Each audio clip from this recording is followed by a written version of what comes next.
સુરતમાં બાળા પર બળાત્કાર ગુજારી ગર્ભવતી બનાવવામાં આવી હોવાના બનાવને લઈ પોલીસ દોડતી થઈ ગઈ હતી, જેને લઈ તાત્કાલિક સરોલી પોલીસે તપાસ હાથ ધરી બાળા પર બળાત્કાર ગુજારનાર નરાધમ ટ્રક ડ્રાઈવરને ઝડપી પાડ્યો હતો।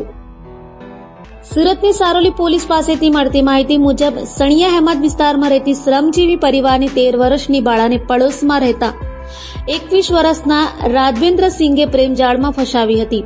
ડ્રાઈવર કાર અવાવરૂ જગ્યાએ પાર્ક કરીને તેની પર બળાત્કાર ગુજાર્યો હતો। આ બળાત્કારના કારણે બાળાને ગર્ભ રહી ગયો હતો। દરમિયાન 2 દિવસ પહેલા બાળાને પેટમાં દુખાવો થતા માતા પિતા સારવાર માટે હોસ્પિટલમાં લઈ ગયા હતા, જ્યાં તબીબે બાળાને 3 માસનો ગર્ભ હોવાનું જણાવતા માતા પિતા ચોંકી ગયા હતા। બાળાએ રાઘવેન્દ્રસિંઘે તેની સાથે દુષ્કર્મ આચર્યું હોવાની હકીકત જણાવતા તેની વિરુદ્ધ સારોલી પોલીસમાં ફરિયાદ નોંધાવી હતી। પોલીસે બળાત્કારનો ગુનો નોંધી આરોપી રાઘવેન્દ્રસિંઘને મધ્યપ્રદેશના ભીંડથી ગણતરીના કલાકોમાં જ ઝડપી પાડ્યો હતો।